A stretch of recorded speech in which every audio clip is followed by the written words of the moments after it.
மதிப்பிற்குரிய உஷா சகோதரி நம்மிடையே இருக்கிறார்.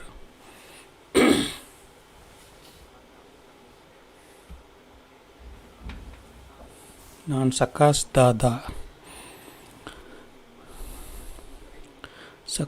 தாதா எல்லோருக்கும் ஆற்றலை சக்தியை வழங்குவது எப்படி?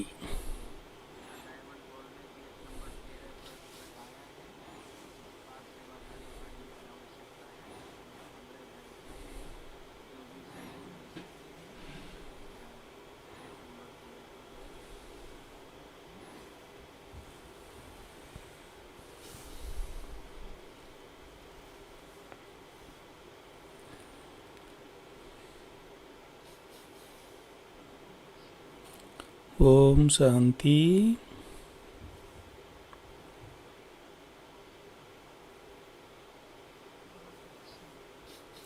மிக நல்ல விஷயம். இன்றைக்கு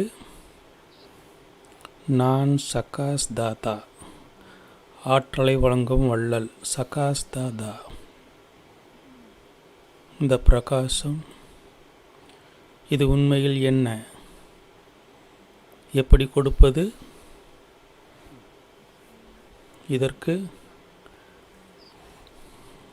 இதற்குரிய விதியை பாபா முரளியில் சொல்லியிருக்கிறார்.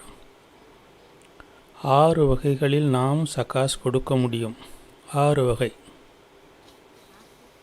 கூடவே ஒரு முறை மதிப்பிற்குரிய நமது குல்ஜார் தாதி, சில டீச்சர்கள் குல்ஜார் தாதி கூட உட்கார்ந்திருந்தோம். அப்போது இந்த விஷயம் வந்தது.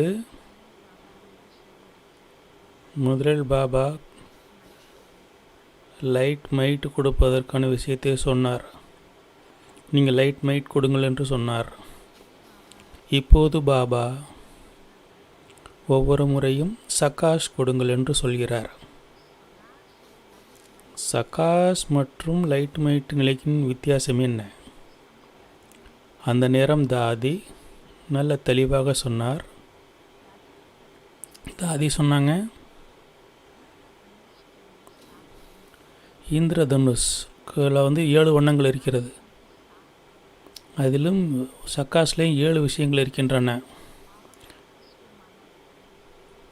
அதை பவர்ஃபுல் என்று சொல்லப்படுகிறது. அது லைட் மைட் சொரூபத்தை விட சகாஷ் ரொம்ப சக்திசாலியானது.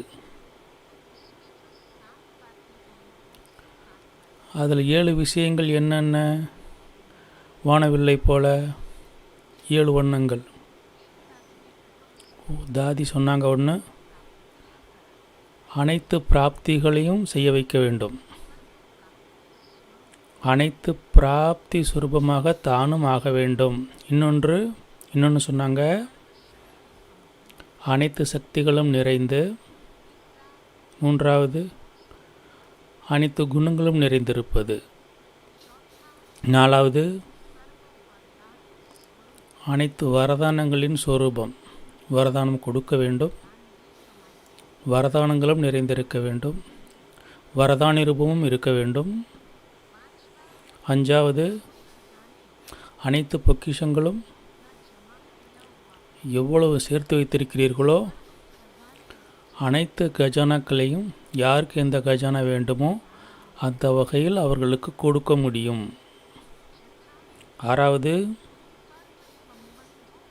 அனைத்து சம்பந்தங்களின், பரமாத்மாவோடு அனைத்து சம்பந்தங்களின் சுகத்தின் ரசத்தை அனுபவம் செய்ய முடியும். 7வது, அனைத்து திறமைகளும் அதற்குள் கலந்திருக்கும். இந்த 7 விஷயங்கள் சொரூபத்தில் இந்த மாதிரி. எப்போது நாம் யாருக்காவது சகாஷ் கொடுக்கிறோமோ அதில் அவருக்கு நிறைவினுடைய அனுபவம் கிடைக்கும். இந்த ரூபத்தில் அதை நாம் சொல்கிறோம் சகாஷ். லைட் மைட் சொரூபமாவதில், லைட் மைட் எந்த விஷயத்தில் இருக்கிறது? தாதி சொன்னாங்க, எப்போதெல்லாம் பாபா அந்த லைட் மைட் சொரூபத்தினுடைய வார்த்தையை பயன்படுத்தினாரோ ஞானத்தினுடைய லைட் இருக்கிறது, சக்திகளினுடைய மைட் இருக்கிறது. அதில் ஞானம் மற்றும் சக்தி கலந்திருக்கிறது. ஞானத்தினுடைய லைட், சக்திகளின் மைட். ஆனால் சகாஷ் இதில் 7 விஷயங்களும் கலந்திருக்கிறது.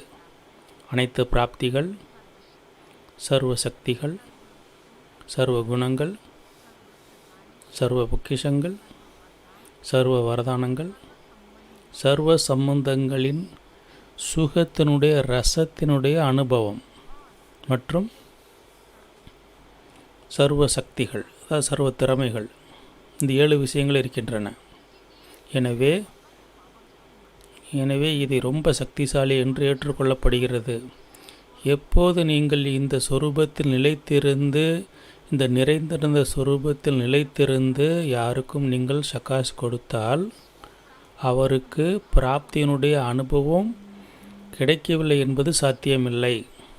அவருக்கு எப்படி உணர்வு ஏற்படவில்லை என்பதுக்கு வாய்ப்பே இல்லை. இப்போ இந்த சகாஷ் கொடுப்பதற்கான விதி என்ன? பாபாவுடைய முறையில் டேட் எனக்கு ஞாபகத்தில் இல்லை. ஆனால் பாபா ஒரு முறையில் 6 வழிகளை சொல்லியிருக்கிறார். அதில் முதலாவது வழி பாபா சொன்னார்,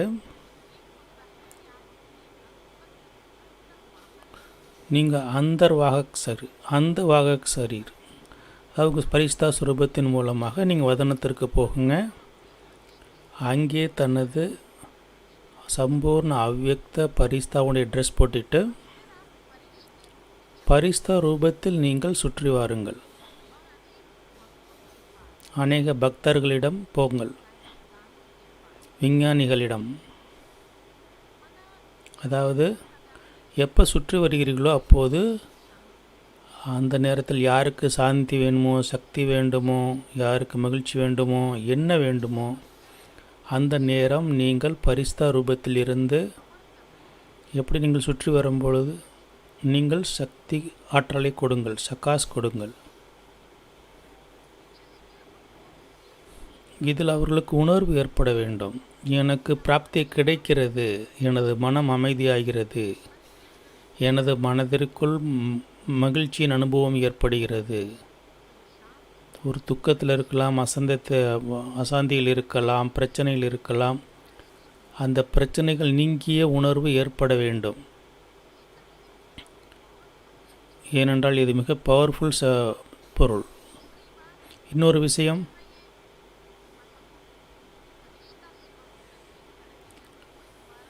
பரிஸ்தா சுரூபத்தை உணர்வு வெளிநாட்டில் சொல்கிறாங்களா, கைடிங் ஏஞ்சல்னு சொல்கிறாங்க இல்லையா, அது எங்களை பாதுகாக்கிறது.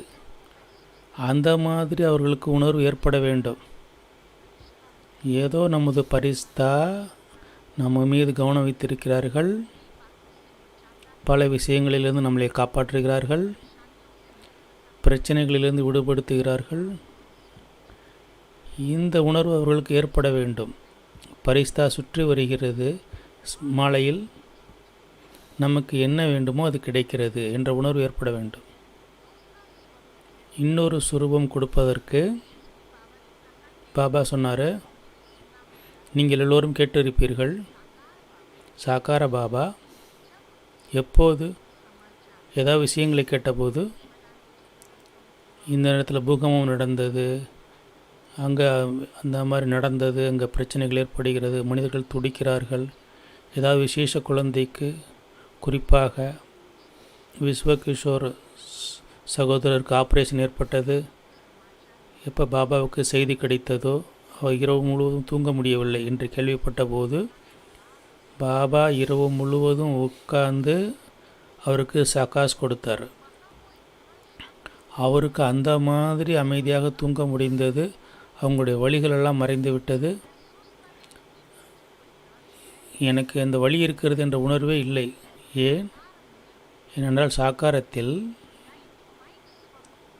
லைட் மைட் சொரூபத்தின் மூலமாக பவர்ஃபுல் சகாஷ் கொடுத்தார். ஒன்று சுற்றி வருவது, பரிஸ்தா சுரூபம் மூலமாக சகாஷ் கொடுப்பது, யாருக்கு என்ன வேண்டுமோ அதை அனுபவம் செய்ய வைப்பது, மற்றும் சாக்கார வதனத்திலேயே உட்கார்ந்து கொண்டு ஒரு இடத்தில் அமர்ந்தபடி அந்த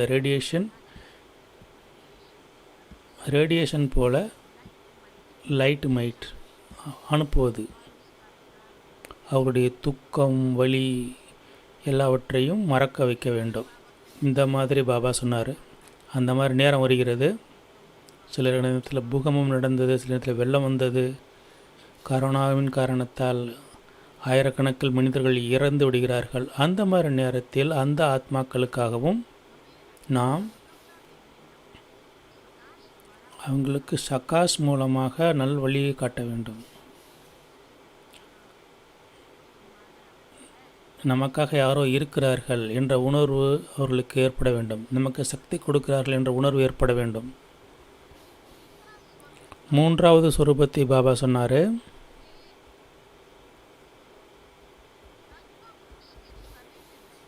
கல்ப விருட்சத்தினுடைய அடிமரத்தில் அமர்ந்து ஒரு விதையிலிருந்து ஒவ்வொரு இலைக்கும் அதனுடைய சக்தி ரசம் சென்று சேர்கிறது இல்லையா, விதையிலிருந்து. அதே போல் அந்த சக்காஸ் போய் சேருகிறது. அதே போல் மனித சிருஷ்டி வடிவ ரூபத்தினுடைய அடிமரத்தில் அமர்ந்து நீங்கள் மூதாதையர் சொரூபத்தில் நிலைத்திருந்து முழு மரத்திற்கும் வெளிப்படுத்தி அதில் உள்ள ஒவ்வொரு ஆத்மாக்களுக்கும் ஒவ்வொரு இலைக்கும் நான் பரமாத்மாவுடைய ஞானத்தினுடைய சக்தியினுடைய அனுபவத்தை ஏற்படுத்த வேண்டும். அப்படியே பரமாத்மாவுடைய காட்சி ஏற்படுத்த வேண்டும். பாபா பல முரளிகளில் இந்த மாதிரி சொல்லியிருக்கிறாரு. குழந்தைகளே, நீங்கள் உங்களை மூதாதையர் என்று உணர்ந்து மூதாதையராக மாறி நீங்கள் அனைத்து இலைகளுக்கும் சக்தி கொடுங்கள். மூன்றாவது ஸ்வரூபம் பூர்வஜ், மூதாதையர். ஒவ்வொரு இலைக்கும் ஒவ்வொரு மனிதர்களுக்கும் கொண்டு சேர்க்க வேண்டும். பாபா கதி சத்கதி தாத்தா வள்ளலாக இருக்கிறார். யார் பாபாவுடைய குழந்தைகளோ கடைசி நேரம் வரும்போது அவர்களிடத்தில் தானாக நடப்பதற்கு சக்தி இல்லாத பொழுது அவர்களுக்கு உதவி கொடுக்க வேண்டும். யார் முக்திக்கு செல்கிறார்களோ அவர்களுக்கு சக்தியும் சக்காசும் கொடுக்க வேண்டும். மூன்றாவது சொரூபம் பூர்வஜாக மாறி அனைவருக்கும் சக்திகளை அனுப்ப வேண்டும். நாலாவது சொரூபத்தை பாபா சொல்லியிருக்கிறார். நீங்கள் உலகத்தில் உள்ள ஆத்மாக்களுக்காக இஷ்ட தேவிகள், இஷ்ட தேவதை ரூபத்தில் இருக்கிறீர்கள். துவாபர யுகத்திலிருந்து ஆத்மாக்கள் உங்களுக்கு பூஜை செய்து வருகிறார்கள், உங்களை அழைக்கிறார்கள். இந்த மாதிரி பரமாத்மாவுடைய குழந்தைகள் நீங்கள் ஆனவுடன் நீங்கள் துவாபர யுகத்தில் எப்போது வருகிறீர்களோ அவர்களுக்கு நீங்கள் இஷ்ட தேவதையாக மாறிவிடுகிறீர்கள். அவர்களுக்கு உங்களுடைய பூஜ்ய சுரூபத்தை வெளிப்படுத்துங்கள். பூஜ்ய சுரூபத்தை வெளிப்படுத்தி பக்தர்களுடைய புக்காரை உங்களுக்கு கேட்க வேண்டும். அவர்களுடைய சொல்வது உங்களுக்கு காதில் விழ வேண்டும். பக்தர்களுடைய புகார் உங்களுக்கு கேட்கவில்லையா என்று பாபா பலமுறை கேட்டிருக்கிறார். அவர் யாரை அழைக்கிறார்கள்? தனது இஷ்ட தெய்வங்களையே அழைக்கிறார்கள். இஷ்ட சொரூபத்தில் நிலைத்திருந்து இஷ்ட தேவதை ரூபத்தில் அந்த பக்தர்களுடைய மன ஆசைகளை நிறைவேற்றுங்கள். இந்த சொரூபத்தின் மூலமாக அவருக்கு சக்காஷ் கொடுக்க வேண்டும். அதிக சுபபாவனை, சுப விருப்பத்தின்படி அவ்வளோ சுபபாவனை, அவ்வளோ சுப விருப்பத்தால் அந்த பக்தர்கள் பிரவாகப்பட வேண்டும். அவர்களுடைய தன்னலமற்ற மன விருப்பங்கள் எல்லாம் நிறைவேற வேண்டும். நிறைவேறக்கூடிய வரதானம் கிடைக்க வேண்டும். எந்த நேரம் எது அவசியமோ அந்த சொரூபத்தால் அவரது மன ஆசைகளை நிறைவேற்ற வேண்டும். வரதானம் கொடுக்க வேண்டும். வரதானம் கொடுத்து அவருடைய மன ஆசைகளை பூர்த்தி செய்ய வேண்டும். இப்போது கடைசியில் நாம் வந்திருக்கிறோம். சக்கரத்தினுடைய கடைசி நேரத்துக்கு வந்திருக்கிறோம். இப்போது பக்தர்களுடைய மன ஆசைகளை பூர்த்தி செய்ய வேண்டும். அவர்கள் ஆசையோடு உங்களிடத்தில் பக்தி செய்கிறார்கள். எனவே பாபா சொல்கிறாரு, நீங்கள் உங்கள் சொரூபத்தை ஃபைனல் செய்யுங்க. நான் எந்த இஷ்ட தேவதை என்பதை முடிவெடுங்கள். அந்த பூஜ்ய சொரூபத்தின் மூலமாக அந்த பக்தர்களுடைய மன ஆசைகளை பூர்த்தி செய்ய வேண்டும். 5வது சொரூபம் எதுவென்றால், பாபா வதனத்தில் அமர்ந்து கொண்டே ஒவ்வொருத்தருக்கும் சக்தி கொடுக்கிறார். குழந்தைகளுக்கு உதவி செய்கின்றார், தைரியத்தை அதிகரிக்கிறார், உதவி செய்கின்றார். அதே போல் நாமும் சூட்சும வதனத்திற்கு சென்று சூட்சும வதனத்திலிருந்து ஒன்று பரிஸ்தா உடலை எடுத்துக்கொண்டு வலம் வருவது, இன்னொன்று 5வது பாபா கூட அமர்ந்து கொண்டே 5வது நிலை முழு உலகத்தில் உள்ள உலக உருண்டையின் மீது அமர்ந்து உலகத்தில் உள்ள அனைவருக்கும் சகாஷ் கொடுக்க வேண்டும். எப்படி சூரியனுடைய சக்திசாலி வெளிச்சம் வெப்பம் எப்படி வருகிறதோ அதே போல் முழு உலக உருண்டை மீது நம்முடைய சக்திகள், குணங்கள், எல்லை பாசிட்டிவிட்டியினுடைய வைப்ரேஷனை பரப்ப வேண்டும். வதனத்திலிருந்து சகாஷ் கொடுப்பது. மற்றும் 6வது சொரூபம், அது பாபா சொல்லியிருக்கிறார், நீங்கள் டவராயிருங்க, கோபுரமாயிருங்க. பாபாவுடைய உணர்வு என்னவென்றால், நீங்கள் பரந்தாமத்திற்கு போயிருங்க. பரந்தாமங்கள் உயர்ந்த கோபுரத்தில் இருந்து கோபுரத்தில் அமர்ந்து எல்லோருக்கும் சகாஷ் கொடுங்கள். எப்படி முழு உலகில் உள்ள ஆத்மாக்களும் லைட் மைட் புள்ளி சொரூபத்தில் நிலைத்திருந்து புள்ளியிலிருந்து சக்திசாலி கதிர்கள் முழு உலகத்தில் உள்ளவர்கள் மீதும் பட வேண்டும். இந்த 6 விஷயங்களை பாபா சொல்லியிருக்கிறார். அந்த 6 ரூபத்தில் நீங்கள் சகாஷ் கொடுக்க முடியும். ஆனால் அதற்காக சுயத்திற்குள் எவ்வளவு நிறைவு இருக்க வேண்டும். சுயத்தில் நிறைவாக இல்லை என்றால் நீங்கள் அதை செய்ய முடியாது. பொதுவாக சொல்கிறாங்க, சகாஷ் கொடுக்கணும். எங்கே லைட் மைட் சொரூபத்திலிருந்து லைட் மைட் கொடுப்பதற்கான அவசியம் இருக்கிறதோ, எங்கே வரதானம் கொடுக்க அவசியம் இருக்கிறதோ, எங்கே சுப பாவனை சுப உருவத்தால்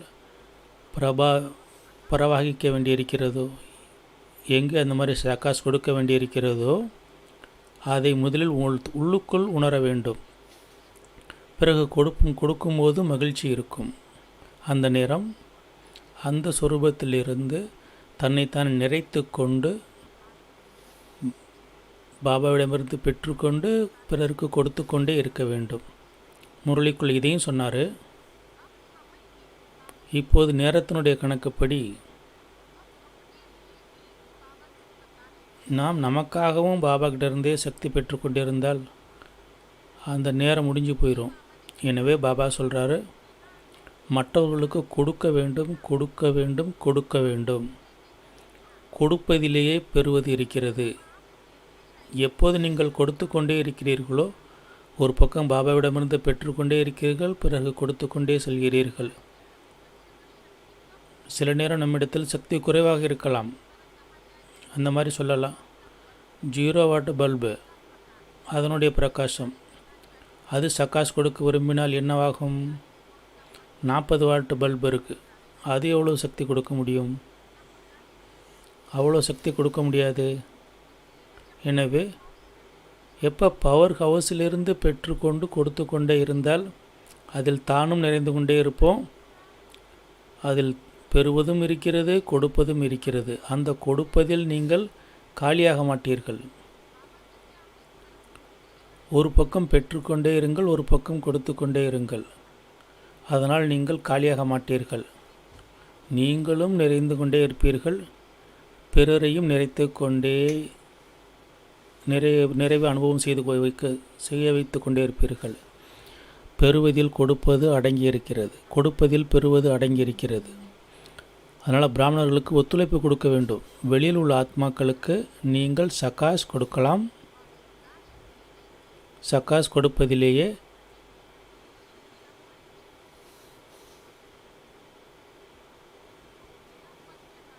எங்கே என்னுடையது என்பது வந்து விடுகிறதோ அங்கே நஷ்டம் ஏற்படும். எனவே பாபா சொல்கிறாரு, பிறர் மீது அவ்வளவு சுபபாவனை சுப விருப்பம் நிறைந்திருக்க வேண்டும். அப்போது நீங்கள் உண்மையாலுமே பாபாவை பிரத்யட்சம் செய்வதற்கு நிமித்தமாகி விடுவீர்கள். எப்போ நீங்கள் பெற்று கொடுக்கிறீர்களோ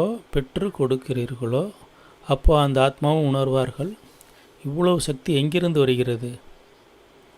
என்னிடத்தில் இந்த சக்தியே இல்லை, திடீரென்று எவ்வளவு சக்தி எங்கிருந்து வருகிறது? அப்போது உங்கள் மூலமாக பாபாவை பார்ப்பார்கள். அதனால் நீங்கள் பாபாவை பிரத்யட்சம் செய்வதற்கு நீங்கள் நிமித்தமாகி விடுவீர்கள்.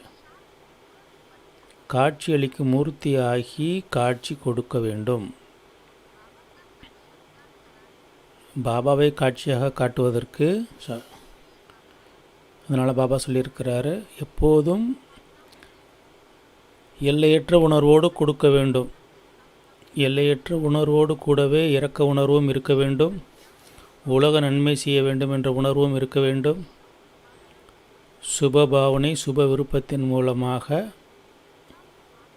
அப்போது நீங்கள் பிறருக்கு சகாஷ் கொடுக்க முடியும். அந்தளவு உள்ளே கலக்க வேண்டும்.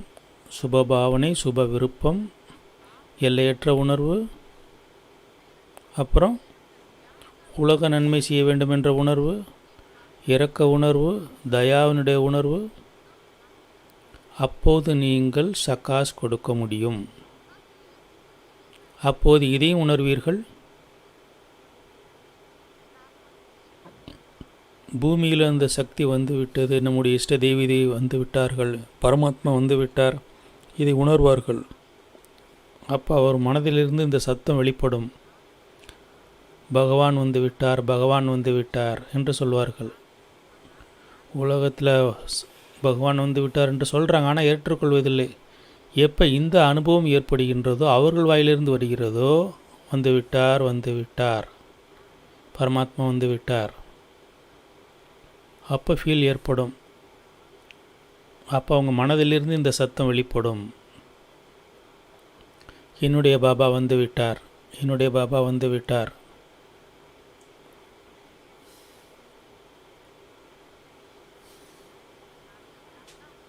நான் சகாஷ் கொடுக்கக்கூடிய வள்ளல். இதில் நான் என்ற உணர்வு வரக்கூடாது. நான் என்ற உணர்வு ஏன் வர வேண்டும்?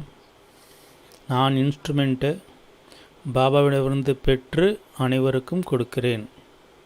அந்த காரியத்தை செய்ய வேண்டும். இந்த நிமித்த உணர்வு வைத்து செய்தால், பாபா என்னை செலக்ட் பண்ணியிருக்கிறாரு, நிமித்தமாக இருந்து நான் கொடுக்கிறேன். அதில் என்னுடைய உணர்வு வரக்கூடாது. சரியானபடி கொடுக்க வேண்டும். எங்கே நான் என்ற உணர்வு வருகிறதோ அதில் எவ்வளோ பியூரிட்டி இருக்க வேண்டுமோ அந்த பியூரிட்டி இருக்காது. எனவே சகாஷ் தாத்தா, சகாஷ் கொடுக்கும் வள்ளல், பகவானிடமிருந்து பெற்று பிறருக்கு கொடுக்க வேண்டும். பாபா கொடுக்கிறார், நான் நிமித்தமாக இருந்து, பாபா எப்போ கொடுத்தாலும் முழுசாக கொடுப்பார். அப்போ ஒவ்வொருத்தருக்கும் அந்த அனுபவம் ஏற்படும்.